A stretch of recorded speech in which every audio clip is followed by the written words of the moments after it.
Greetings, family, and welcome back to the Raising the Vibe channel. Please subscribe to the channel, like this video, and if you want to be made aware of when I drop additional videos, hit the notification bell.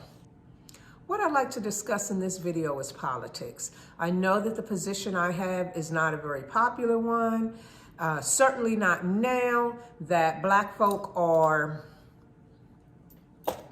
so excited and hyped up that Joe Biden and Kamala Harris have been elected as president and vice president respectively. So I know this is not a popular position, but I just think it is good to go on record and share what my viewpoint is because it may help to enlighten someone else.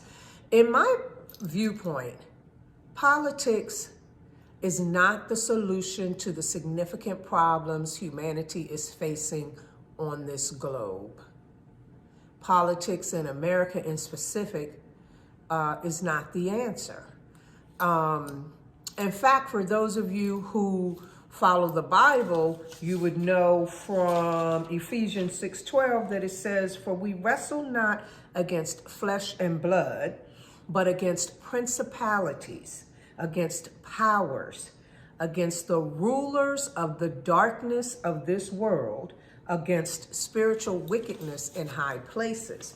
And that brings me right to the point. The issue that we really need to address is the spiritual warfare that's being conducted against humanity and against Black people in particular. This spiritual warfare, as I've mentioned in previous videos, is being waged through the food that is being provided to us, the GMOs, the contamination of pesticides, all that sort of thing, the fast food, the processed food with the chemicals and everything is being waged through the water that we're being given to drink, the fluorides and other contaminants in that water. And if you're drinking bottled water, the chemicals that leach into your water from the plastic that water comes in is being waged in the music. I mean, all I have to say is WAP, and you should know what I mean. But I mean, it's not just Cardi, it's Nicki, it's Megan, it's the guys who are misogynistic and calling women all kinds of everything out of their name. I mean, it's being waged through movies where really the consciousness of the moviegoers, of the masses, is being used to help bring about the things that are foreshadowed in the movies, is being waged in the TV shows, particularly against Black folks. Just looking at some of the lineup on TV, you would notice that white people are allowed to have shows about happy things, about things that just affect humans in general. Black people shows are almost always about drama, dysfunction, drugs, crime. That is not who we are. But watching TV, that's who you think we are. Okay? Spiritual warfare. Now, with respect to Republicans versus Democrats, neither of those is going to save us. All of those politicians really are controlled by the people in control of the globe, the Rockefellers, the Rothschilds, those who are using the politicians all across the globe, not just in America, certainly in Africa. I mean, I follow what's going on in Africa, and the politicians in Africa and in America are just mere puppets doing the bidding of more powerful and wealthy people.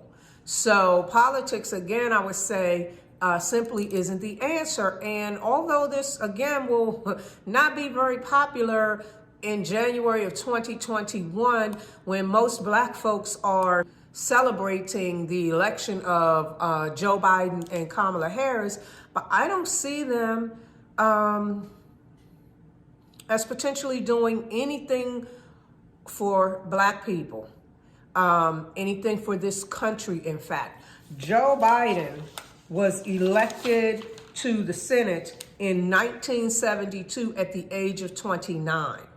So from 1972 all the way up to 2017, when he finished his second term as vice president, he's been in the federal government. What has he done to help black people? These same black people that are so busy running around celebrating now. I'll tell you what he's done to harm us. He's the author of the 1994 Violent Crime Control and Law Enforcement Act that was signed by Bill Clinton, which is one of the primary causes of mass incarceration of black people. Biden also wrote the Anti-Drug Act of 1986 that Ronald Reagan signed as a part of the, quote, war on drugs, unquote, which imposed much harsher sentences for crack than for the same amount of powder cocaine. These are the things that Biden has done, and they certainly have not benefited the black community. In fact, they have specifically harmed us. Let's take a quick look at Kamala Harris. Kamala has specifically said that she is not going to implement any policies that are directly for black folks. I'm actually going to put a link in the description box to just a really short, quick video where she specifically says, so I'm not going to sit here and say I'm going to do something that only benefits black people. No, that's all the clip says. But I would encourage you to locate and view that entire portion of that interview, because it's really insightful to see what she thinks about black people, about reparations, about the ways to address issues that are crippling black people in this country. But what I wanted to bring out is that she has made it clear that there's nothing she'll be doing specifically for black folks. And we all know that Joe Biden signed 15 executive orders his first day in office, none of them providing any tangible benefit to black people, but he certainly provided some to the LGBT community. So anybody expecting Biden and Harris to really make a difference for black people, I think is just misguided. What did Obama do? During Obama's term is when we began to really see the release of more and more videos showing police brutality and police murders of black people. Obama didn't do anything about that. That continued to escalate throughout his presidency and remains a problem right now.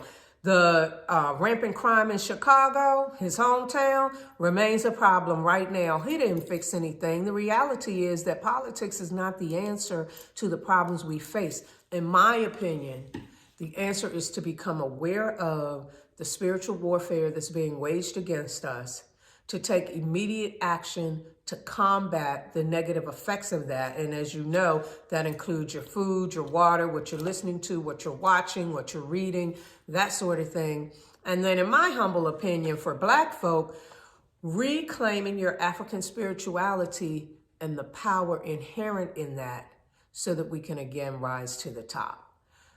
So family, this is just my viewpoint. That's why I'm here, to share information, to share a different point of view. And even though it's not popular at a time when everybody's partying and celebrating and going out and buying and wearing chucks and pearls and all this sort of thing, I just think that it's important to present another viewpoint. You don't have to agree with me, but it may be useful to listen to it and to think about what your viewpoint is, why you have that viewpoint, and whether or not what you're expecting will actually be realized. Thank you for joining me today. I definitely look forward to seeing you next time. Peace and love, family. Love and light.